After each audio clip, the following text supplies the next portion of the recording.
What is consciousness? And what does it mean to truly live life awake? Welcome to Clarity to Consciousness, a podcast where we transcend beyond stereotypes, embracing a deeper understanding. I'm your host, Kristen Griffiths, a fellow seeker on this path. Join me on a journey as we dive into conversations with experts, unraveling stigmas, and expanding our awareness to something profound. This is your invitation to open your mind with me as together we bring clarity to the fascinating complexities of human consciousness. Welcome to the Clarity to Consciousness podcast. I'm your host, Kristen, and I'm super thrilled to have you back here with me again. As a personal share during the hard times when I was questioning things like my marriage and the future of it, I found solace in the outdoors. I have a memory from a couple of years ago. It was early spring, and I took myself to a park. I sat on a log by a stream, barefoot, put my feet in the ground to earth and feel the grass under my feet. And I cried because I was uncertain about my future. And I asked the universe for guidance and support. And I found a lot of peace in that spot in nature. And that's something that my guest today knows quite a lot about. Sydney Williams is a speaker, author, and founder of Hiking My Feelings, a nonprofit organization dedicated to the healing power of nature. Her 15-year career in communications has run the gamut from launching Oscar Mayer's social media channels and working with Fortune 500 brands to educating the public about the importance of stewardship and equitable access to recreational opportunities. Through it all, she centers empathetic storytelling and allows her curiosity and enthusiasm to lead the way. She's been featured in HuffPost, Psychology Today, U.S. News and World Report, and on the South by Southwest stage. She's also a certified wilderness first responder, an instructor at the Desert Institute at Joshua Tree National Park, and an instructor at the Field Institute at Sequoia National Park, and a founding member of the Outdoorist Oath.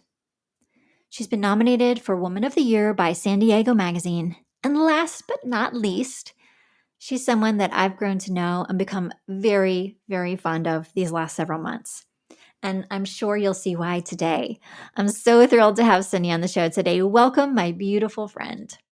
Hello. Oh, it's so good to be here. I love hearing people read my bio because I just speed through it so fast and I'm like, oh man, I've done some really cool stuff. Hey. You sure did. I mean, dang, that is awesome stuff. And I've always wanted to go to Joshua Tree, by the way. So I think it's pretty cool that you're there. Yeah, thank you. And if you want to join us at Joshua Tree, you should come this fall because we host events there in the fall and they're amazing. Ooh, that does sound awesome. Okay, well, I'll take a look at that when we get off the podcast today. So I would love to give my audience, my listeners, some background on you. So can you tell us a little bit about how you got to where you are today, what made you start hiking your feelings, and all of those good things that we want to share. Oh man, how long we got today? We're doing the audiobook version of this or the podcast version?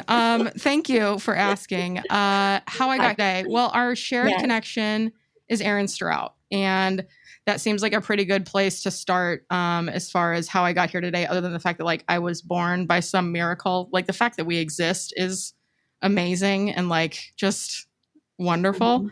So if we jump to 2009, that's when I met Aaron Strout, who is how we connected through Real Chemistry. And I met him at South by Southwest. So to kind of bring things full circle to how Kristen and I finally connected in person was at a Real Chemistry event at South by Southwest. Kristen was speaking at South by Southwest. I was speaking at the exact same time at a very different location. But how I got here today, man, what a trip. I started in corporate communications right out of college. At my first South by Southwest, I went at the advice of a mentor who suggested that I treat it like a job fair. So I did. And I had 3 job offers and 2 interviews before I left the conference. And when I went home, I decided to accept an internship with Weber Shandwick in Chicago. And that's how I started in my corporate communications career. I was working with the largest global PR firm before I technically even graduated. And I was selected for a 16-week internship. After 8 weeks, then you could technically be hired full time if you like proved yourself. And I was like, let's go get it. Determination is kind of my middle name. I get whatever I set my mind to. And that's not like, I don't just sit around and wait for it to happen. Like, I'm a go-getter and I'll go get it. So I got that internship, and then I got hired at the 8-week mark. And I was like, as soon as I graduated college and they could like say that I was eligible to be a full-time employee, they're like, we love you. And I was like, thanks. As my bio alluded, my first job out of college was writing tweets as the Oscar Mayer Wienermobile. So if you ever need hot dog puns, I gotcha. And then I started skydiving, and skydiving introduced me to my husband, and he was my instructor. Our first kiss was shared in free fall. And I had left corporate America to skydive full time once I got the bug. And I did that for 4 years. I worked in skydiving as a director of events, PR, and marketing at the world's leading drop zone. My husband ran the skydiving school and turned it into the largest civilian skydiving operation in the world. And we just kind of crushed, and we were a power couple in skydiving. And then when we retired from the sport, I returned to corporate and worked with Real Chemistry. At the time, they were still W2O Group. And in my pursuit of going from like dirtbag skydiver back to corporate, I was like, wow, like this just, it feels like abundance and importance and responsibility is just like on tap for me. Like I can go back to corporate whenever I want, was kind of the mentality that I had. And in doing so, I just really, really overcommitted. The years that I was in skydiving were some of the most beautiful years of my life. Like I mentioned, I met my husband, who's my best friend. He's now my partner in everything we do here at Hiking My Feelings as well.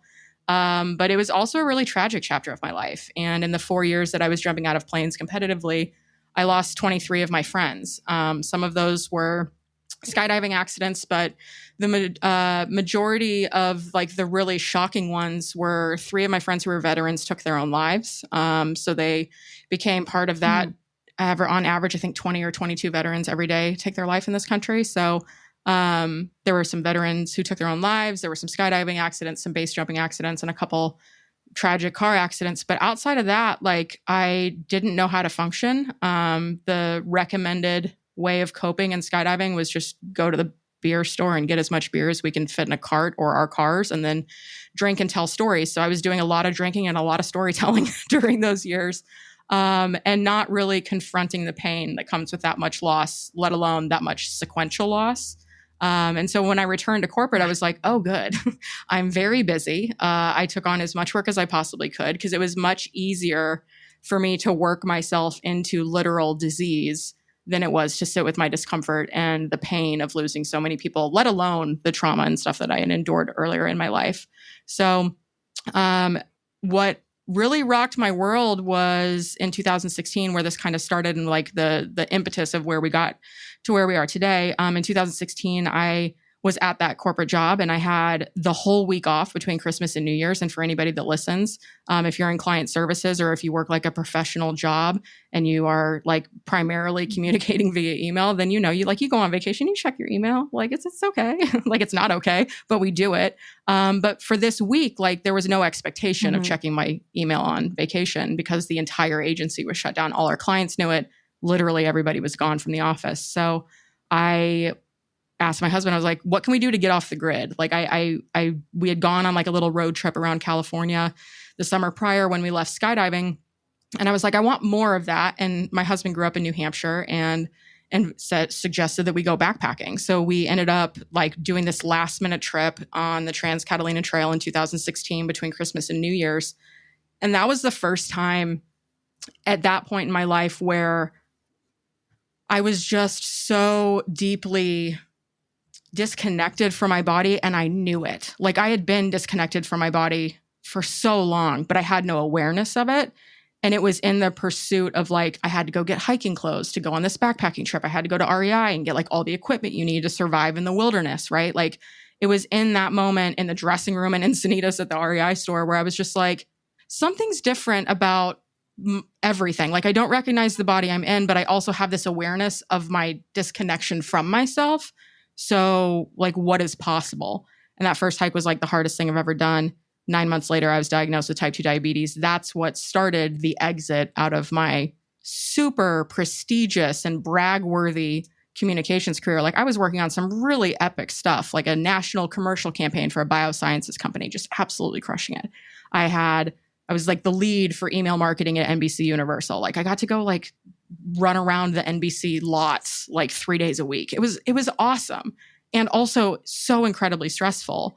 And so it was in the pursuit of diabetes management that I started to make some pretty radical lifestyle changes. The last of those changes, after completely changing how I move my body, completely changing my nutritional plan, completely changing the medications and the care I'm giving myself in the pursuit of managing a chronic illness, the stress was the big factor. And so that's what kind of started my exit, was learning how to manage diabetes, realizing that my career was the primary cause, driver, continuous source of stress in my life, and doing everything I could within that environment to try to reduce my stress, try to reduce my workload. But there's just so many expectations on communications professionals, and it just is what it is. And I had to abandon what I had worked so hard for to prioritize my health. And that didn't feel fair at all. But I left the corporate communications job to join my friend's startup. That's not a stress reducer. I wouldn't make that recommendation to anybody. But I thought I was just so antsy about like the stress and the career, and knowing that like I had worked so hard and I had built up these skills and I had all these relationships and I had a tremendous like rocket ship of a career in communications. But I was like, well, maybe I could like use my skills to make the world a better place. And so my first stop was at my friend's startup. It was an all natural skincare company. I mean, we're really like giving double middle fingers up to the beauty standards in America and like the messaging that women are pounded with every single day from the day that we're born about the products we use and what we should look like and how we should show up in the world. And we were really just like sticking it to the man and being like, come with us on this feminist journey with your skincare. Like it was noble, but like startup, fast, rapid growth startup from like $200,000 to over $1 million projected revenue in less than a year was insane. And I didn't know that. Like I had never worked in a product-based business, let alone one that was scaling so rapidly. And I was like, this is not helpful either. So I just quit. And I didn't have a backup plan. My husband was working part-time at the time. We didn't have any savings. Really, all I had for a financial future, and again, like I'm not a financial professional, was just a bunch of credit cards with a bunch of available credit. I was like, this is my plan. Like I have credit cards.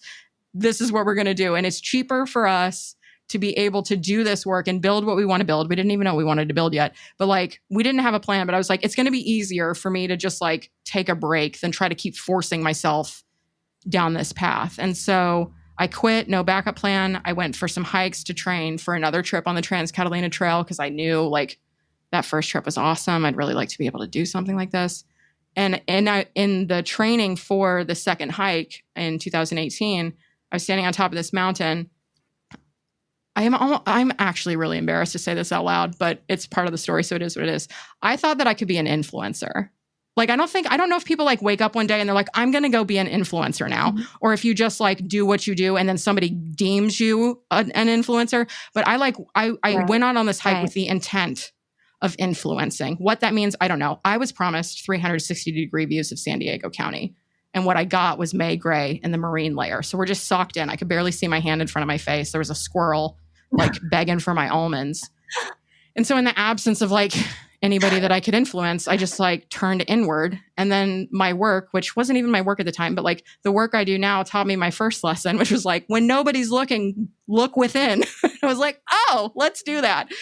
And so I do this body scan, which like I didn't even know what body scanning was, but like now I have language for it. So I was just like, why am I so calm? Because I'm at the top of the mountain. I had just quit 2 jobs in the span of 5 months. I was a newly diagnosed, now uninsured person living with diabetes, learning how to manage the disease, no real future in sight. I was like, dang, like in times like this, before diabetes, like I would jump into a bottle of wine after work, or I'd eat Ben and Jerry's for breakfast if I was sad. And in my pursuit of channeling my people-pleasing tendencies, I was like, I'm going to be the best diabetes patient my doctor's ever seen. And if that's true, then I can't eat pizza for breakfast or ice cream for breakfast or drink bottles of wine to myself. So I guess I'm hiking my feelings instead of eating or drinking my feelings. And that's how it all started, was just like an idea on top of a mountain.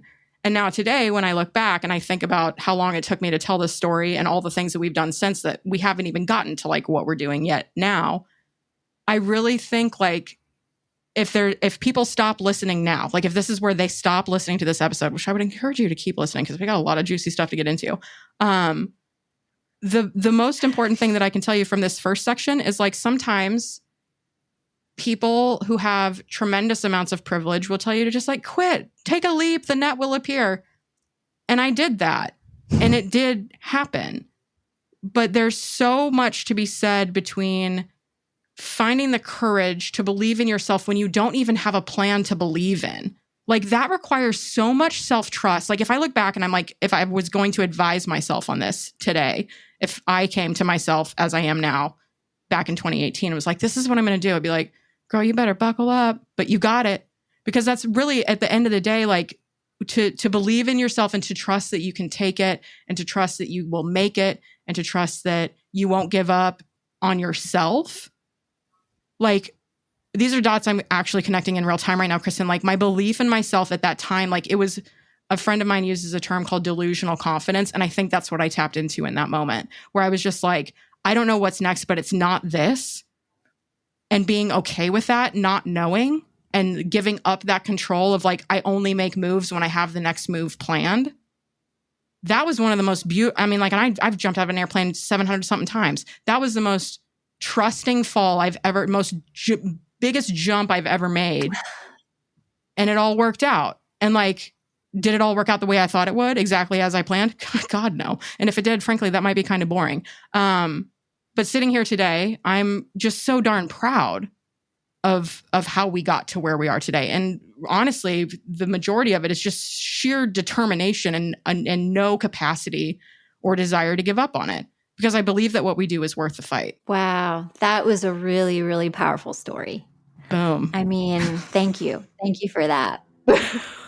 Boom is right. Holy moly. I went everywhere. I mean, that was like from South by Southwest in 2009 to present day. What? You're welcome. That was so much. What a beautiful question. Thank you. Well, thank you for sharing so much. I mean, the first thing, there were so many things that jumped out at me. The first is that, I mean, you said you lost 23. I just want to make sure that I got that number right. You lost 23 of your friends. Yeah, 23 I mean, people that passed is away. A staggering number. I am so sorry for that and your loss. And I can't imagine how hard it must have been to deal with that. And you know, and then I can relate to the communications lifestyle and not maybe not necessarily in the same way you experienced it, but you know, working in a very fast-paced company job and it's relentless, really, you know, and it's definitely as you get older, you really need to start thinking about your health, looking at the stress levels that you're experiencing. That's something that I ignored for a long time. And it's not until very recently that I've started to pay closer attention to those numbers. Thanks to my Aura ring, which is helping me figure out like what my stress levels look like. But yeah, it's insane to not be bound by those golden handcuffs, to just completely fall out of a plane, literally and figuratively, and not know if anything's going to catch you. I think that is something that most people don't have the guts to do. So I commend you, you know, several times over. I have never jumped out of a plane, literally, and figuratively, it definitely scares me. So, wow. Gosh. Well, I mean, it's when I think about like what I would do if I could do it over, I don't think there's anything I could or would do differently. And the lesson that I've been running into a lot, at least definitely in the last 6 months, in further reflection over this last like month or so, I realized like I've really been in kind of a shell of myself and in deep survival mode, but still highly functional. since about August of 2022 when Barry's mother passed. And it wasn't a significant relationship in my life from a time perspective, but just like quiet, steady, undeniable, unconditional support. I didn't realize how much the absence of that had impacted me until I was made aware of where that support had gone and that it didn't exist anymore.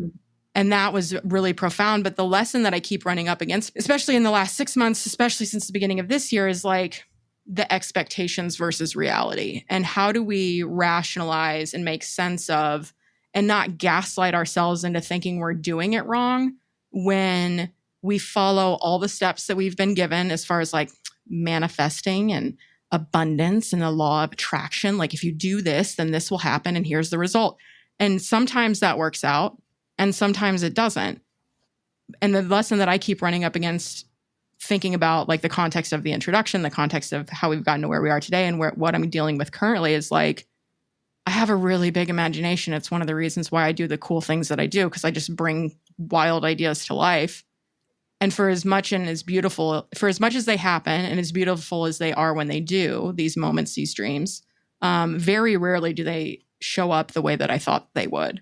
And that's been a difficult and feels like repetitive and feels like, honestly, kind of an insulting lesson that I keep getting dealt. Like, I firmly believe that everything works out for everybody always and to the best of everyone involved.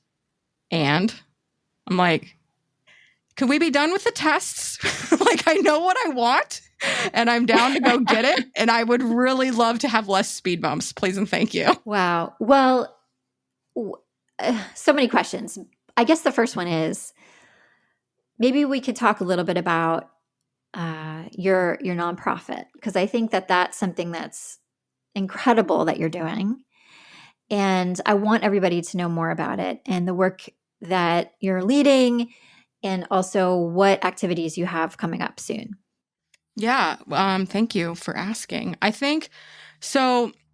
When I did the first hike in 2016, I was like, whoa, this is deeply physical. It changed my relationship with my body entirely. Like completely different experience living in the body that I was living in. And it's not like my body changed a lot. I was just like, whoa, look at what I'm capable of. And I didn't even finish the hike on the first attempt. Like we ended up bailing a day early.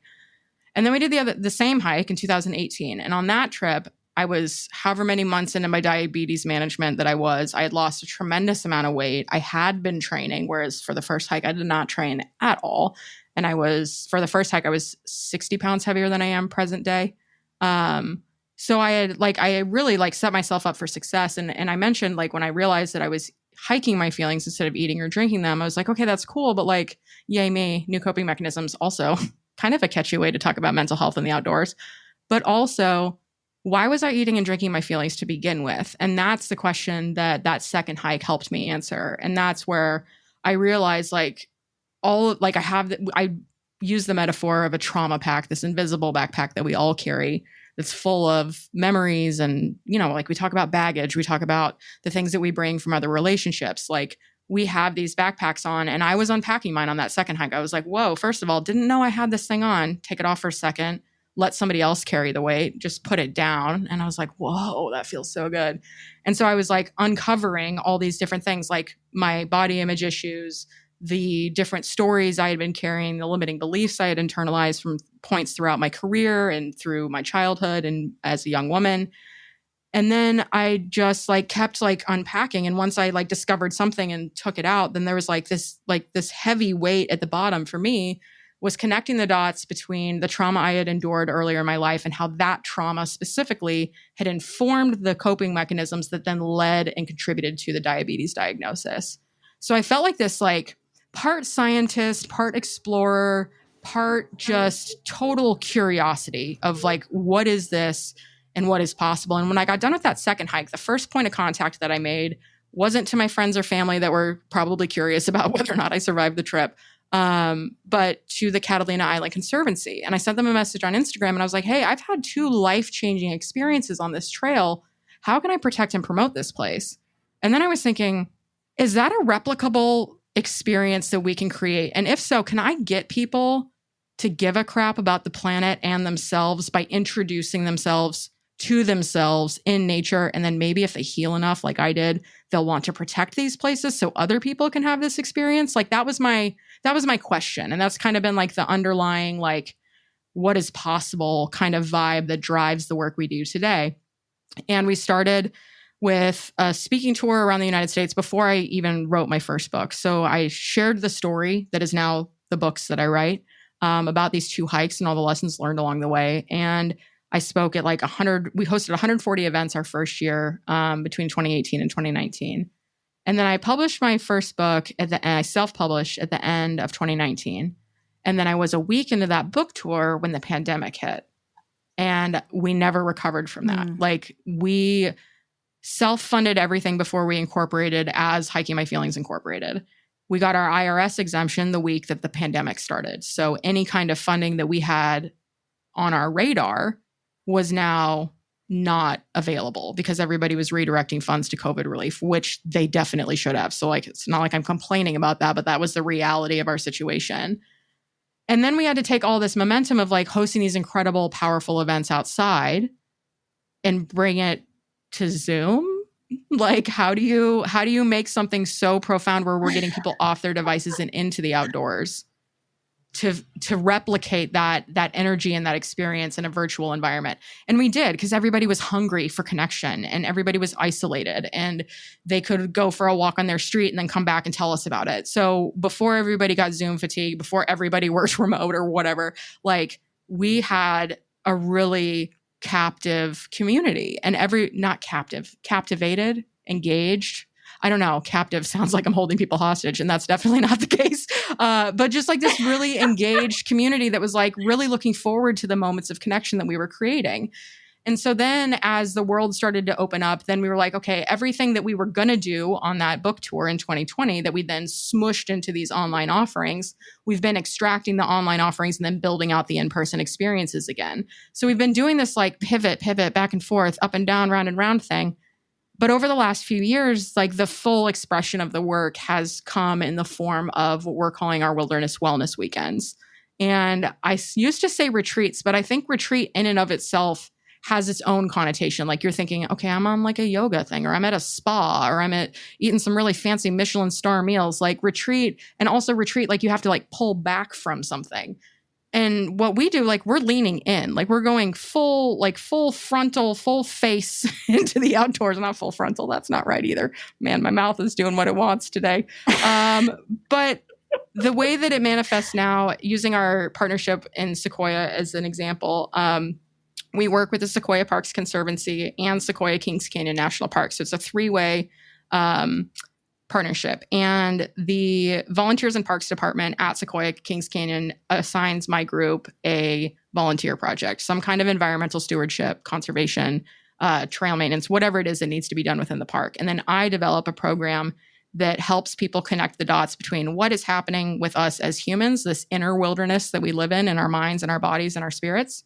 And then how is that mirrored, replicated, understood in the wilderness that surrounds us? So connecting the dots between inner and outer wilderness. And then we also work with the Sequoia Parks Conservancy, who layers in some of their existing educational programs. So they host an astronomy program on Saturday night of our summer events, where we just go look up at the night sky and wonder, like, God, we've been looking up at the night sky since like humans were a thing. Like we've always been wondering, like, what's up there and why are we down here?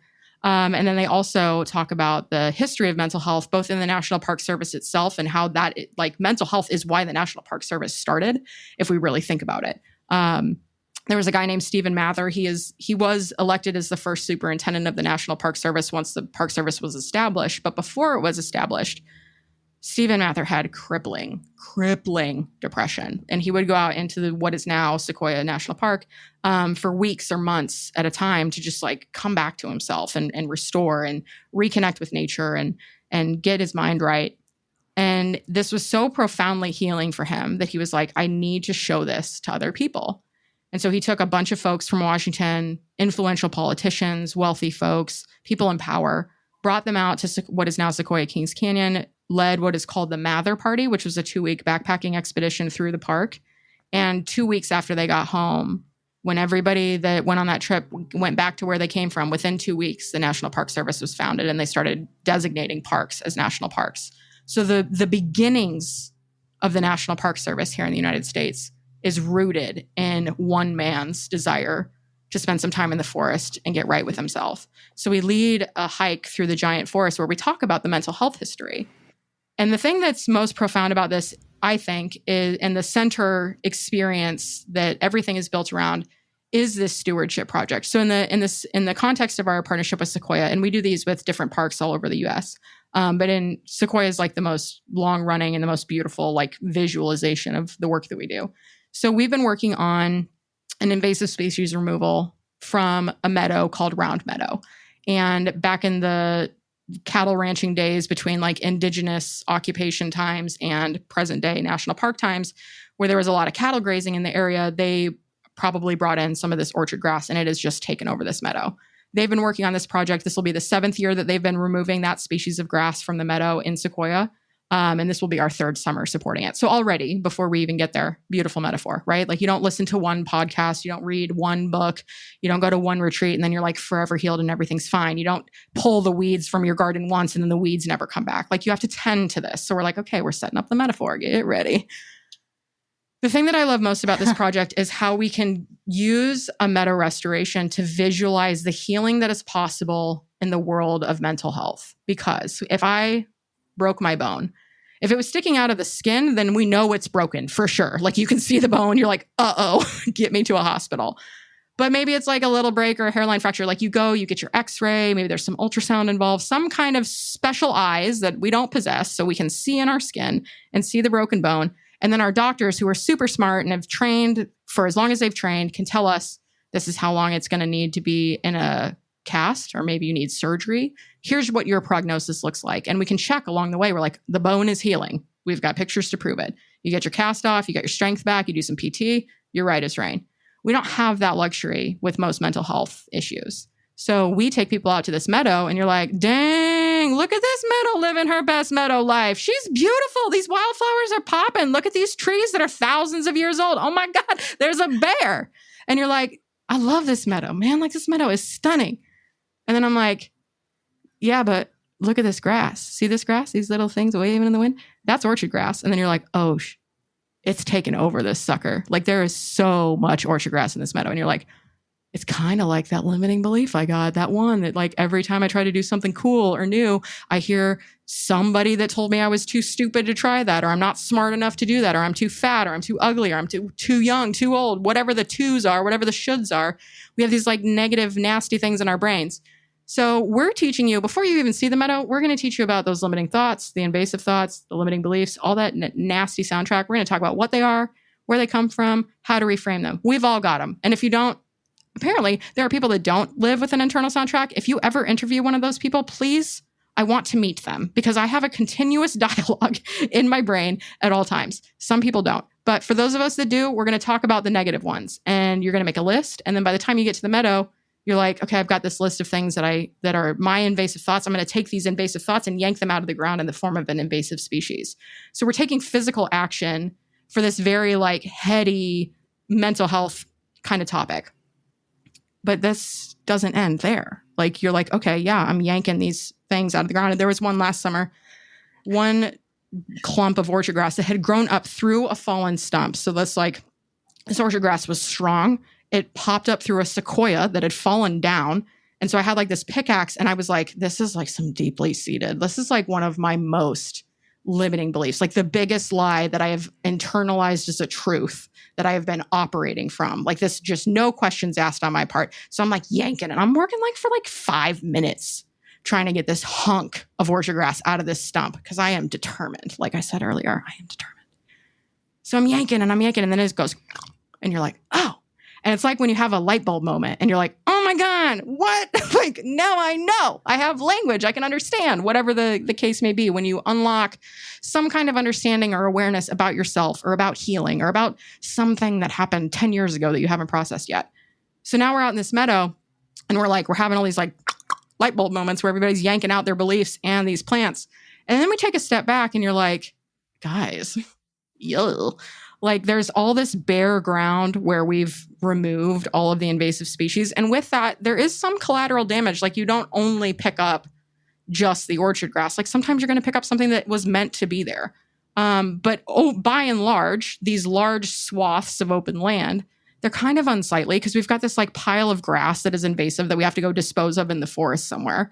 And then we've got like this big open meadow where really beautiful, they were beautiful grasses. Like orchard grass is a pretty grass, but it's not supposed to be there. It takes all the resources from the native vegetation and from the animals and everything that relies on that meadow being healthy. It's not able to be as healthy as it is when the orchard grass is there. So then you look and you have this cleared out space and it's kind of gross. You're like, we kind of destroyed the meadow. Like we trampled what was once a glorious meadow. It is trampled. And I'm like, y'all, healing ain't easy, nor is it linear, nor is it pretty. Because what we see looks uncomfortable because we'd much rather just be like, oh God, it's so beautiful. Everything's working in harmony. It doesn't matter. We are ignorant to the fact that this chunk of grass is really trying to ruin things here. Like, it's like when we go through healing and we're like, God, what I would give to be ignorant again. What I would give to not have that level of awareness, because like life was so much easier when I was stupid and sleeping, right?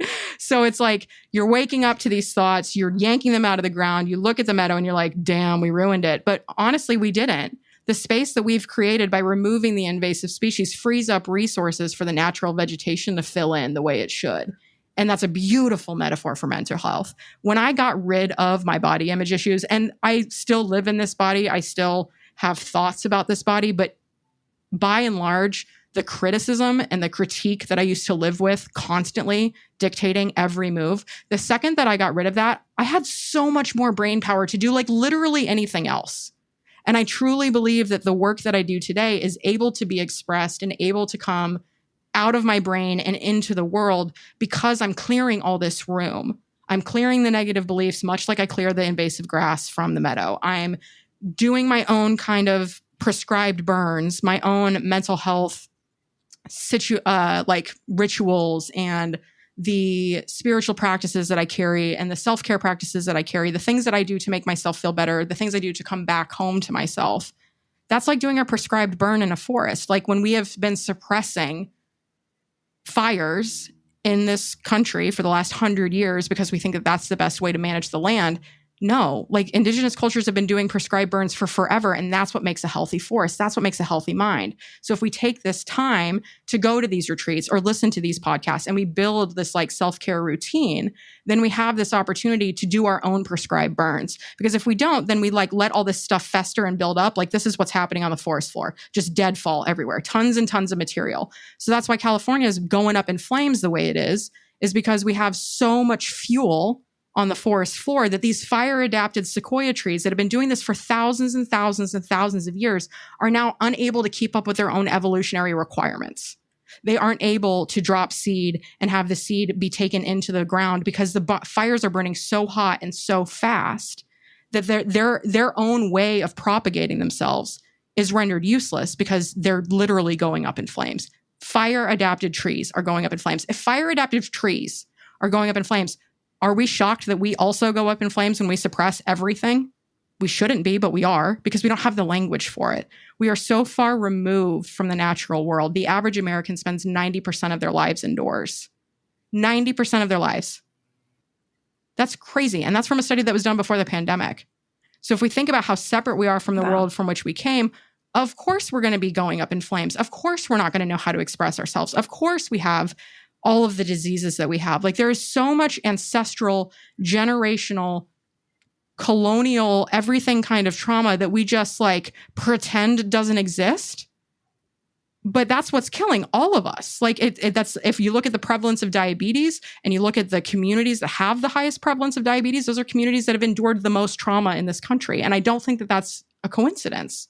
I don't think it's a coincidence that indigenous communities, Native Alaskans, Native Hawaiian Islanders have the highest prevalence of diabetes in America, followed by Black and Hispanic community, followed by white and other. Like if we start looking, even if we just look at our own selves and our own experiences as a possibility and connect our own dots, it is impossible to not connect the dots that exist around us. And I don't want to sound like a conspiracy theorist, but it's almost as if we're not supposed to connect dots because when we connect the dots, we realize we all have way much more in common than we do difference. Like the worst day of my life and the worst day of your life, Kristen, are very, very different days. I can guarantee that. But we both survived them and we're both still here to talk about it. So the work that we do, that's a really long answer to a very simple question. The work that we do is best expressed, I think, where we are exploring these intersections where what does it mean to get your hands in the earth? How does environmental stewardship, how does channeling this angst we have about the things that we cannot change? I single-handedly cannot reverse climate change. I cannot change the weather. I can't stop the forest fires. But if we start to explore what it means to do something with that anxious energy and put it back into the earth, then by nature, we can't ignore the indigenous roots of how this land used to be managed. And then we can connect more deeply to the history of humans in this country specifically, which is incredibly violent and terrible. And we're seeing all of that come to a head right now. And how that goes around the world. And then it's like, well, once you see it, you can't unsee it. Once you see that orchard grass in the meadow, you're like, this meadow has damage and it needs to be helped. And then you see it in yourself, you're like, I got some damage and I need to be helped. And I know I'm not saying that this is a solution for everybody because healing is not a one-size-fits-all thing, but it's really hard to deny what's happening for myself. Like I as a living example of living, breathing, and doing this work, and for the people that we see and for the places that we're supporting. Like if nothing else, it makes you feel a lot less alone. And that's a really great place to start anything from, is realizing that you've got support and you're not the only person that's dealing with the things that you've been dealing with. Wow. Yeah, I mean, a few times when you were talking about the work that you're doing, like I got full body chills, which is usually a sign that something magical is happening. So, yeah, you've really inspired me, and listening to the work that you're doing it just is so energizing. And you yourself are a ball of energy. Gosh, you crack me up. I remember the first time we met, it was like an instant connection, because I just adore your energy and the way you feel, and even if it's over the phone or over through Zoom. So, wow. Well, thank you for explaining that. I love the orchard grass analogies. I think that makes so much sense. And I think we can find so many analogies for life with just looking at nature. So amazing, amazing work. I so appreciate everything that you've shared today. It's been so enlightening. Truth bombs left and right. I mean, wow. Thank you so much for giving so much on this podcast today. I have a few questions that I ask all my guests. And the first is, reflecting on our conversation today, what is one key takeaway you would like our listeners to remember about consciousness and nature? I think one of the reasons why I like hiking, and just in general, like outdoor recreation, is it's a form of mindfulness that I don't think we give ourselves enough credit for. I think the way that mindfulness and consciousness, and therefore clarity and therefore connection, has been packaged and sold to us has really undermined what's naturally readily available. We can find consciousness and tap into that as a function of spending time outside. The mindfulness piece isn't just limited to like when our minds are still or we're in meditation or whatever the act of mindfulness is. Like mindfulness is deciding to listen to a podcast like this and deciding to maybe go for a hike and then doing that research to see like, what might I be comfortable with? Like all of that is practicing mindfulness. Getting into the car, making sure you have snacks and water, and that you're telling somebody where you're going. Like all the steps before we even get on the trail to practice hiking as a mindfulness activity, the way we do at Hiking My Feelings, every single step along the way of just planning to spend time outside. If we frame that as mindfulness and if we recognize it as such, then how does that spill over into the other areas of our lives? And how can we use that inspiration to set intention with everything that we do? Because if we look at as choosing to go on a hike as a mindfulness activity, and then we implement some of the resources that are shared in my new book, whether that's the Mindful Miles tips and questions and prompts, or the next steps, rituals and activities that can help you with the healing that is specific to that chapter of the book. I think when we start to reframe what mindfulness is and remove it from this like Western vision of it only happens in a yoga class or it only happens in a seated or guided meditation, then I think we can realize that we have a lot more mindfulness in our days already baked in. We just need to recognize it as such.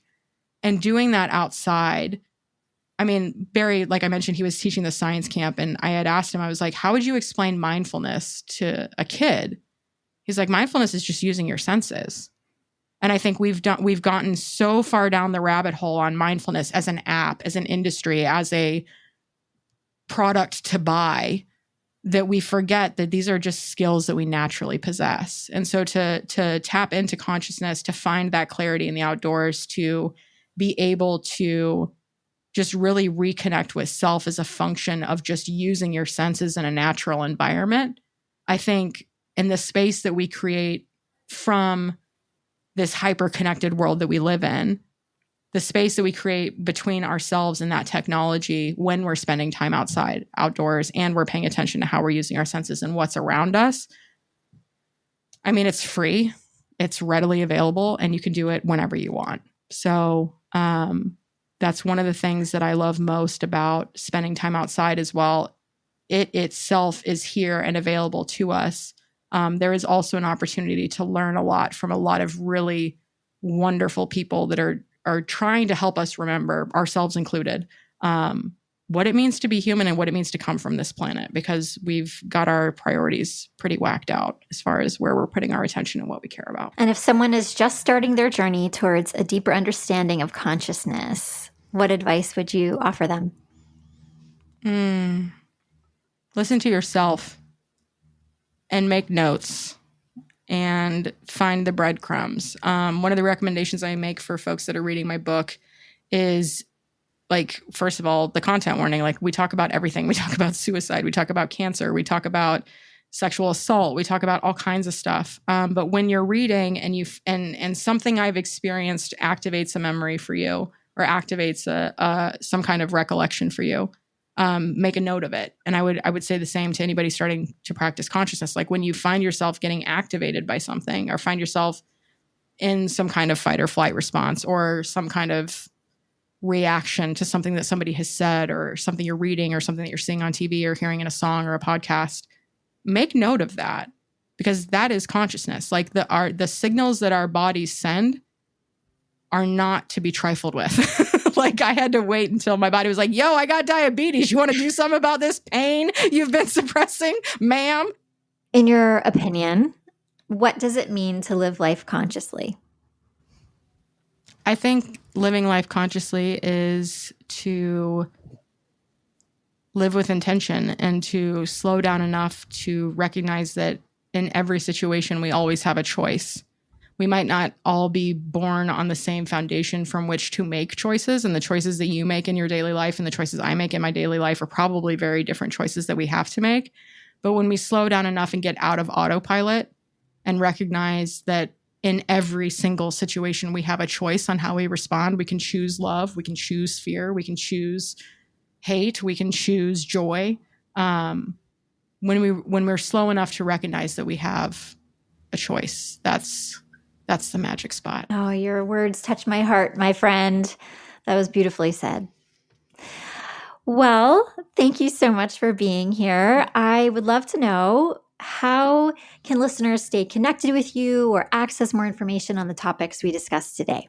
Yeah. So if you're listening before the end of May 2024, I would love, if you're somewhere along our tour route for Mental Health Awareness Month, I would love to connect with you. We're doing a bunch of different book events, group hikes, some of the stewardship events that we discussed. So find us at hikingmyfeelings.org for all things.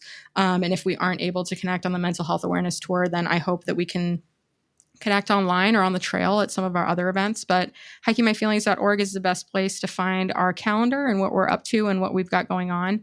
And the social media platform that we're most active on is Instagram, and that's at Hiking My Feelings. Yes, thank you for that. And Sydney continues to drop truth bombs and major insights through all of her social channels. And you have a podcast too, right? I do. It's called Wellness in the Wilderness. Excuse me. And we'll be bringing some of those episodes back this tour while we're on the road, and some more this summer. So keep an ear out for that. But we've got probably, I think like I don't know, 20 something episodes of the Wellness in the Wilderness podcast. And then we've got 60 something of our old podcast, the virtual campfire. So plenty of resources talking about the healing power of nature in that regard as well. Amazing. And last but not least, your book. We have to make sure we talk about your book and where people can get it. Yeah. So Hiking Your Feelings, Blazing a Trail to Self-Love is available anywhere the books are sold, online or in stores. And if they don't have a copy, then you can order it and they'll bring it for you. So, if you're listening and you haven't read any of my work, start with Hiking Your Feelings. The book that came out in March last month is the version of the book that I didn't have the confidence or courage to write in 2019. So if this is your first introduction to my work, start with Hiking Your Feelings and just know you're not like anything that was in Hiking My Feelings. We've taken the strongest parts of that book and we've continued that story in Hiking Your Feelings. So have a read. When you get to some of the prompts for reflection, don't shy away from using those as an opportunity to connect with the people you love most, because a lot of the questions in there can help you really strengthen your connections with yourself and with the people that you're in community with. Sydney Williams, thank you so much for being here. You are a gem. I appreciate you so much. Yeah, so fun to be here. Thanks, Kristen. Appreciate you having me. Before we part ways, I want to express my deepest gratitude to each and every one of you for tuning in. Your curiosity and openness make this journey all the more meaningful. As we navigate the realms of consciousness together, please follow our podcast for more captivating conversations. If you enjoyed what you heard, why not share the love, rate and review on your favorite platform, and help us reach more seekers on this enlightening path. And hey, the conversation doesn't end here. Dive into the show notes for additional insights, resources, and details about today's discussion. Your journey to clarity continues beyond this episode. Thank you so much for being a part of the Clarity to Consciousness community. Until next time, stay curious and keep exploring the boundless possibilities of your consciousness. Take care and much love to you all.